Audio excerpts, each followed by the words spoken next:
Is there a place and time where logic breaks down and wonderment begins? Could that be somewhere at some time along an infinite line between the reasonable and the highly unlikely? Join us on a journey into the improbable. Makeshift Stories presents Episode 324, There Are No Aliens, read by Kathleen Connolly. Opening and closing theme by Matthew Erdman. Somewhere and sometime, the explanation for a phenomenon might not be what you hoped for.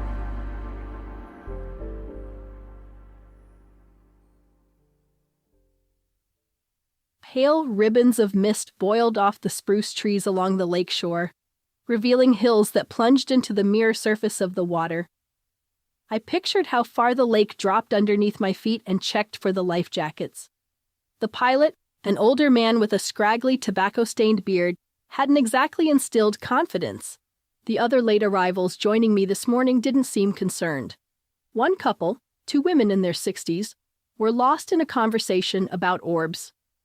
I gathered that learning how to photograph lens flares and other optical artifacts, my words, not theirs, was one of the reasons they had come. I kept one ear open and turned to watch the lake's glassy surface. Who knew? Maybe an undiscovered cousin of Nessie would make an appearance. Wasn't Loch Ness a Rift Lake too? The conference brochure claimed that Destiny Lake formed millions of years ago when two tectonic plates collided, creating a rift valley and giving the area unusual geomagnetic properties that make it an energy vortex and a magnet for unidentified phenomena. Another reason I chose the event for my research. I wanted exposure to the believers. I wanted to get into their heads. I wanted to understand what made them susceptible to fringe ideas.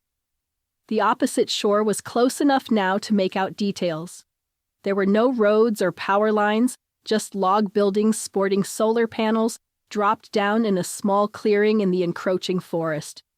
Boats were the only way in or out, and when this one departed, I would be stuck here for at least 2 days. That thought made me glad I had missed last night's opening gala. Our ancient pilot slowed the pontoon boat, swinging it around at the last second.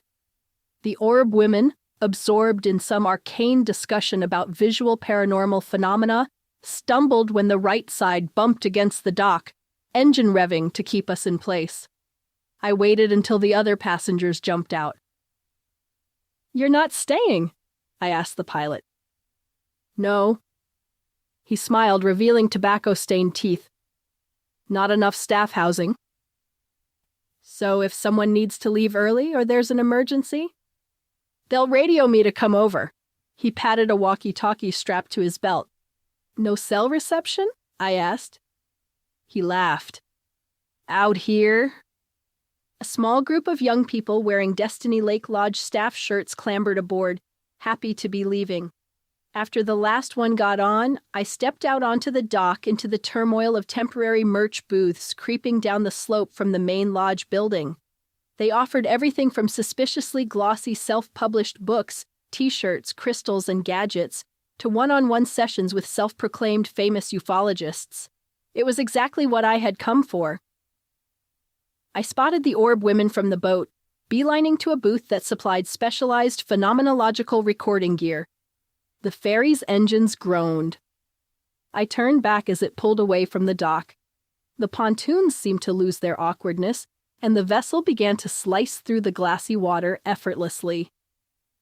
Out of habit, I pulled out my phone and checked. No signal. Right. The ferry was just a speck on the lake now. Guess my immersion into UAP culture wouldn't be interrupted. Somehow, the thought didn't comfort me. Check-in was old style, paper files and signatures. No keycards here. "You're in the Lakeview cabin," the clerk informed me. He looked like a teen doing a summer job he had not suspected would involve guests. "It's quiet, right?" I asked for a quiet room. "It's as far from the main lodge and conference center as you can get," he assured, pulling out a map and circling the lodge and the cabin. It looked a long way. "There's power? All our cabins are on solar, Miss Nowak." He must have seen the relief on my face. We have all the conveniences you'd expect from a 4-star hotel. No compost toilets." He smiled. I pocketed my key and started to make my way across the crowded lobby, but was blocked by a group of enthusiastic attendees. "Haven't seen you here before." A balding middle-aged man wearing a t-shirt with a UFO and the words "Free the Truth" printed on it held out his hand. I wavered long enough to make the moment awkward, then shook. Guess I should have introduced myself first. I get so excited at these summits that I sometimes forget my manners. I'm Jeff, and these are my friends. We've been to all the other world summits. New faces tend to stick out. Got any personal experiences? It's safe to open up here. We all have. I'm just checking in. Got here late. I sidestepped the group and started toward the door, then stopped. "I'm Aurora. Maybe you could tell me about your experiences later, after I get unpacked." That appeared to satisfy them, and after all, it was what I was here to do. An hour later, I found myself back at the main lodge looking over the day's schedule. Member investigations, UAPs, latest government releases, zones of extreme activity, a case study. A list that didn't surprise, and probably for Jeff, his friends and the orb ladies, didn't disappoint. One session, in small print at the bottom, caught my eye. "There are no aliens." A debunking talk in the heart of believer country, or a fringe critique of the fringe. I should really have gone to the members' investigation session, but I couldn't pass up what was probably the only critical perspective of the entire weekend. I'd ground myself in reality before slipping beneath the surface of wishful thinking. The session was in a small, windowless room down a long hall so close to the kitchen that I could taste dinner. It could hold maybe 20 people, and there were far fewer than that when I sat down in the back row. A few of them were checking the session name on the podium and nervously consulting their conference guides. A 20-something man had started packing his tote bag when the black curtain at the front moved. A professional, middle-aged woman in a gray business suit emerged, carrying no merch, model UFOs, and no patients for the room. She counted the empty chairs and smiled wanly, as if trying to hide her disappointment. She stepped up to the podium and tapped the mic. "Can you hear me at the back?" "All good," I said, lifting my phone. "Mind if I record? For notes only." She hesitated. "I won't post it." "Sure, notes only. What's your name?" She wrote it down, then checked the time, looked at the door expectantly, and shrugged. "Well, I guess this is it, so we might as well start. My name is Dr. Tracey Bukowski. I'm a neuroscientist researching the nature of consciousness." A fuzzy black and white video from a jet fighter's camera appeared on the screen behind her. She peeked back at the video, then continued. "And I am the only person at this conference who can explain with certainty what that is. It's not an alien or trans-dimensional spacecraft. Aliens are not visiting us." The audience stirred like a flock of anxious pigeons at the approach of a cat. It was a surprise, an actual scientist. I had made the right choice. "Please bear with me." Dr. Bukowski clicked a button, and the image of a brain appeared. "To understand what UAPs are, we need to take a short detour into the nature of consciousness. Science can correlate brain states with experience. However, it can't explain why experience exists at all." That got a weak laugh. Science keeps looking for the machinery of consciousness as if one more scan, one more neural map or improved correlation will explain why we are aware. It's always just around the corner like nuclear fusion. She paused and looked around the room. "Well, at least no one has left yet. But over the past 2 decades, some researchers, myself included, have realized that scientific materialism cannot explain the phenomenological world. What is the experience of yellow? It's more than a specific wavelength of light." The slide changed to another grainy black and white targeting image of a ghostly lozenge-shaped object. "And that is more than a lens flare." People nodded. Dr. Bukowski was playing to her audience, but losing me. I'll get to what that is in a moment. Brain chemistry changes experience. Brain damage can erase memory, language, and maybe even personality. I don't dispute that. But correlation is not an explanation. Damage a radio and the music distorts. That does not prove the song was born inside the radio. Where does consciousness come from? That is the hard problem. If we accept that consciousness is a basic feature of reality, present in all matter at a primitive level, the hard problem changes. Experience no longer has to emerge from dead matter. It was always present. The man in front of me was checking his phone. Her argument danced between science and pseudoscience. Too nuanced for this group, and too out there for me. Universal consciousness?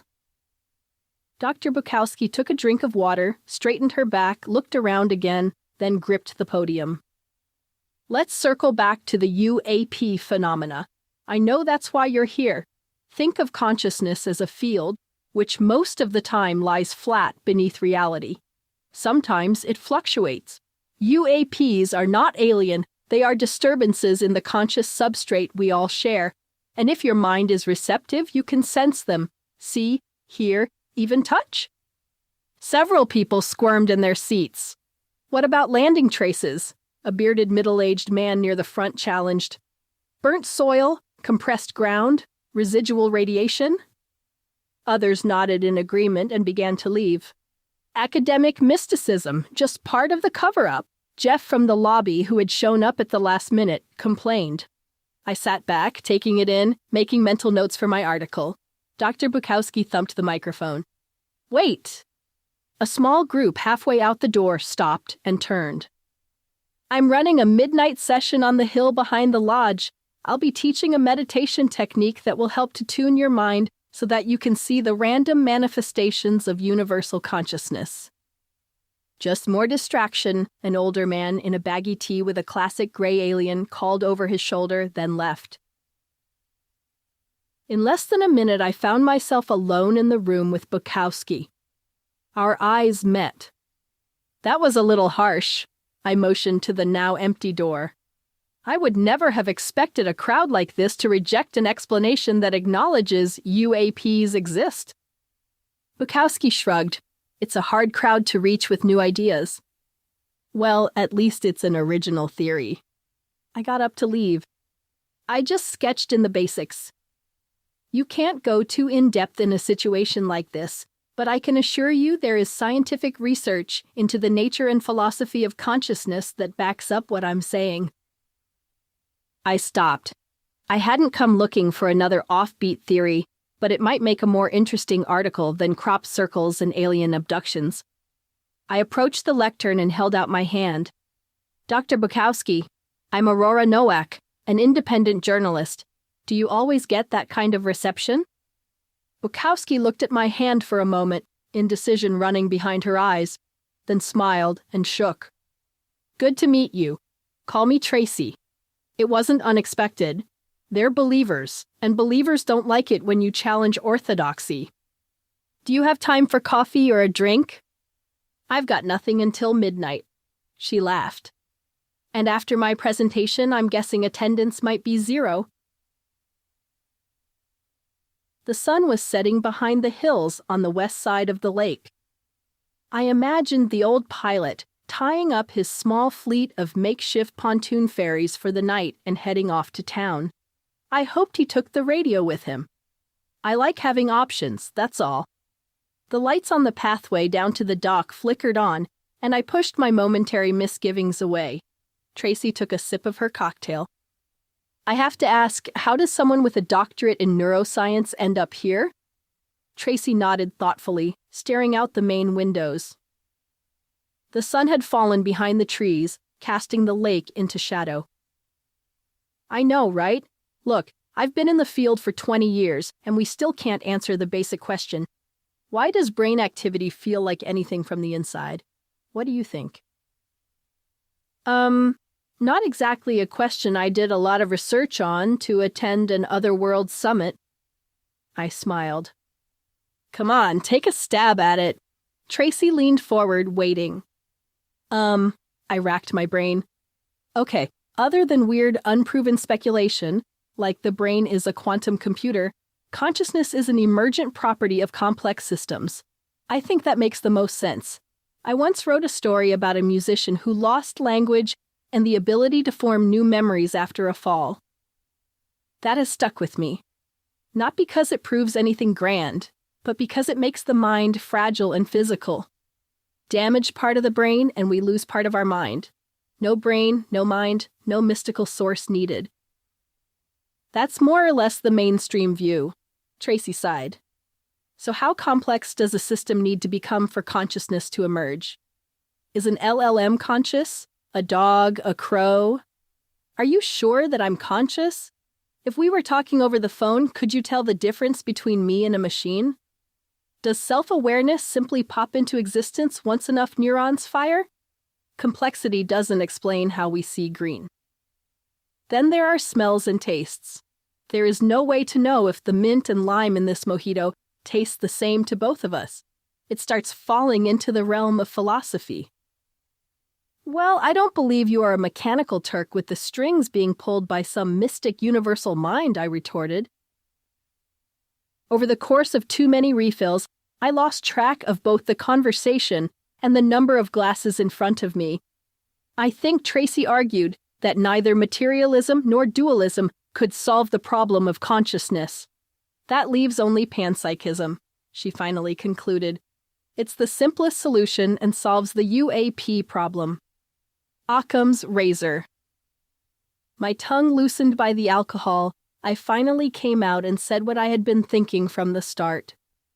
Your theory is as crazy as little green beings in flying saucers. Heads around us turned. How loud had I said that? I immediately regretted it. Unfazed, Tracey smiled. Finally, we get to the heart of the problem. You need proof. Well, why don't you come to my midnight session and experience the theory in action? Think of it as direct observation. That's as close as you'll get to proof. I almost choked on my drink. Really? Skepticism is useful. Come with a skeptical mind, not a closed one. I had never been called close-minded before. Not directly.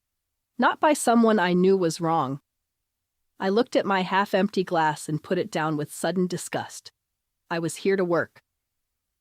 Tracey's session under the stars would be the heart of my article.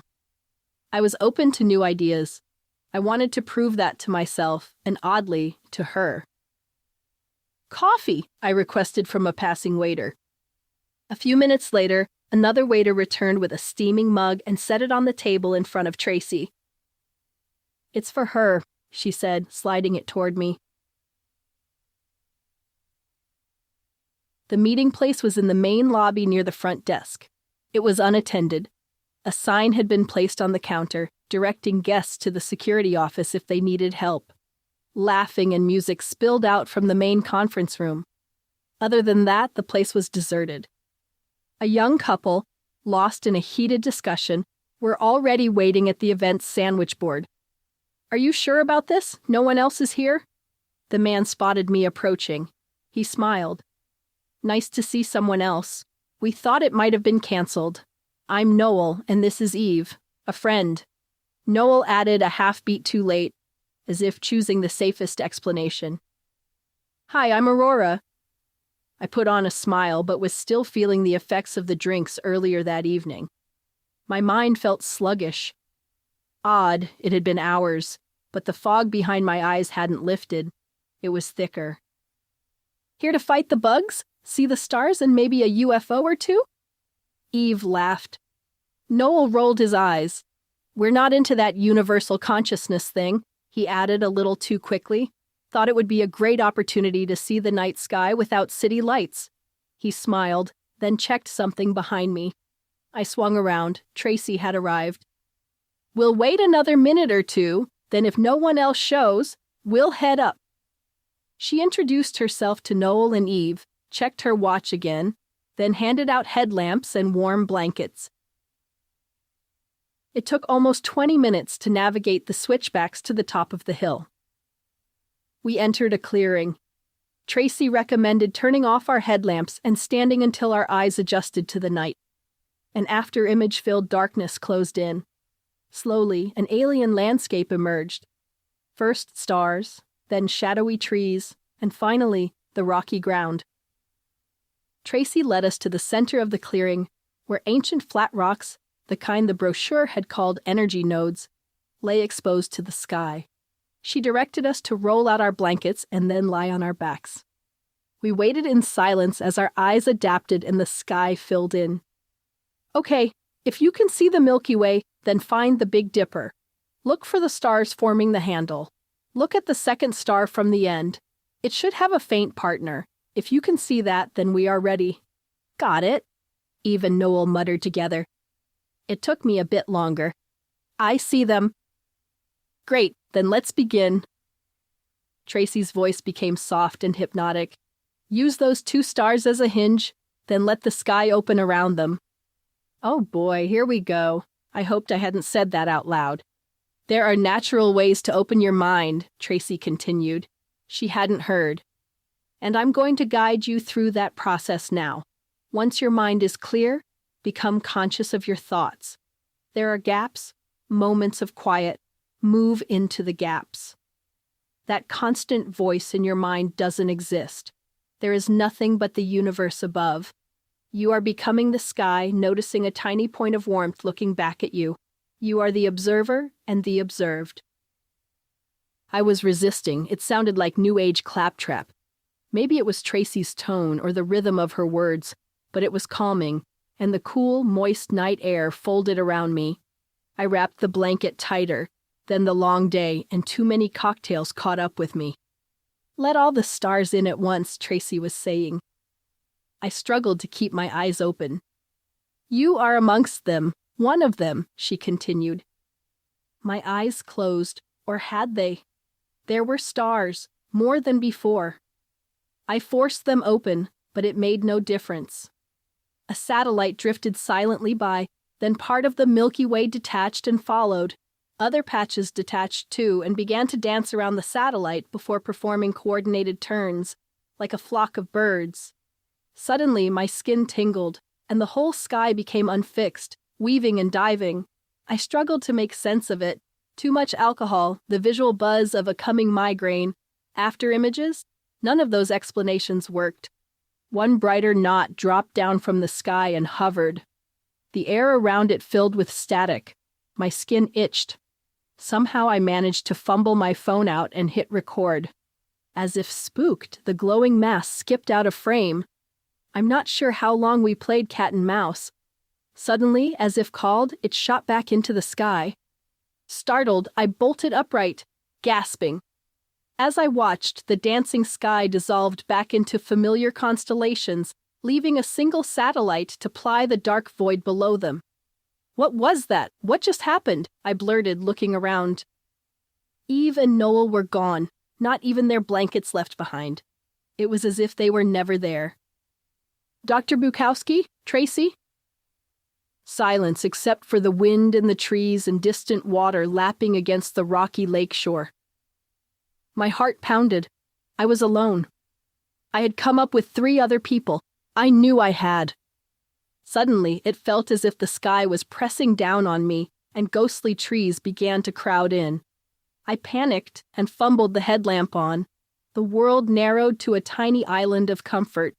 Wet stones, grass, roots, my shaking hands. I followed its narrow beam down the switchbacks to the lodge, outlined in white Christmas lights against the black, then raced to my cabin along a dimly lit path, banged the door shut, locked it, and leaned against the wall, hyperventilating. My heart began to slow, and I knew I had to get this down while the experience was fresh. My hands trembled as I typed disconnected words. Not lights? What? Orbs? No, never. Something else, then? Had intention in its movement. Silence. 4 of us, then just me. The sentences refused to connect. I couldn't think. The sun peeked through the cracks in a badly pulled curtain, waking me. My head throbbed as I rolled on my other side. What time is it? My phone lit up. 10:27. No service. You don't need to remind me. I groaned and pushed myself up, squinting. The light hurt my eyes, my mouth was dry, and every cell of my body complained. My laptop was on the coffee table open, and my clothes lay in a pile on the floor. Had I really drunk that much? I counted 3 or 4 cocktails. What else? There was the coffee that the waiter brought, flavored and sweet. Had I watched him pour it? Everything after that was a blur. I was lying on the ground. Above me, the night sky was alive, dancing, playing. Had that really happened? I needed to talk to Tracey. Throwing on a t-shirt and shorts, I raced to the main lodge. The morning keynote was in progress when I arrived, so only a few stragglers were hanging around in the lobby. I headed to the front desk. A kid, looking too young to be a manager, slid a small portable gaming console under a stack of papers and smiled sheepishly when I approached. "Can I help you?" "Yes, I'd like to leave a message for Dr. Tracey Bukowski. I'm not sure what cabin she's in." The kid nodded, opened a big ledger and ran his finger down the pages, finally stopping before tracking a line across several columns. "We don't have a guest with that name registered." "Are you sure?" The kid nodded. Outside, I heard the rev of an outboard motor. "I thought the first ferry back wasn't until dinner." "It's a charter." "Charter?" "Yeah." He slid a photocopied one sheet across the desk and pointed to a sign. "Chartered boats available. Inquire here." I cursed and ran for the dock, stopping halfway down the hill. It was too late. 3 figures sat near the bow. One of them had Tracey's posture. The other 2 might have been a young couple, or I wanted them to be. Lungs burning, I bent over to catch my breath. A different kid was at the front desk when I got back. "How fast can I get a charter?" I asked breathlessly. She checked a printed schedule. "There's an opening this afternoon at 1 p.m. Do you want to take it?" I checked my watch, 11:20. They would be long gone. No. With little else to do, I went back to my cabin, sat on its tiny deck, trying to reconstruct the last 18 hours. The more I tried, the more it seemed like a dream. Then I remembered.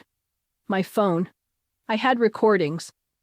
Heart pounding, I pulled it out and thumbed open the photo gallery. The last video, a thumbnail of a smudge of light against a black background, refused to open. The ferry photos opened. The lobby shots opened. Everything after Tracey's session failed. There would be backups in the cloud, but relief was short-lived. No cell service. No backup. My head swam. My mind swirled. But the one thing I was sure of was that last night had happened. The trouble was, certainty wasn't evidence.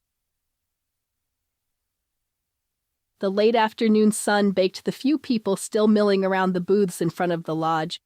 Their banners didn't seem so outrageous now, not that they were any more credible, they were just harder to dismiss. The summit had another day to go. I didn't and took the first ferry back. As the pilot revved the engines, the ungainly pontoon boat began to pull away from the shore. Soon, I could make out the clearing on the top of the hill behind the lodge, and I tried to imagine it having a point of view. A day ago, I would have laughed at that idea, which left me wondering. What had really happened up there last night? A drunken dream, something staged, a hallucination, that coffee had been too sweet, an unknown atmospheric phenomenon, proof of Tracey's wild ideas? I pulled out my laptop, opened a new file, and hesitated. The cursor impatiently blinked at me, waiting for direction. At that moment, a movement just below the water's surface caught my attention. For a few seconds, an indistinct bright spot paralleled the boat, matching speed, then pulled away. A reflection? I typed, "There are no aliens." Then I stared at the sentence, no longer sure whether it was a conclusion, a comfort, or the first line of something I was not ready to accept.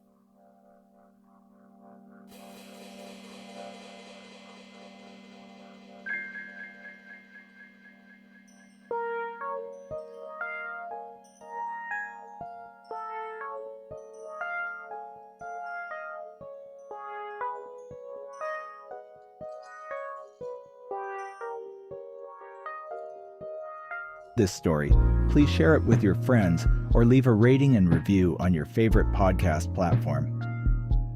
Your support helps new listeners find us and keeps the podcast going.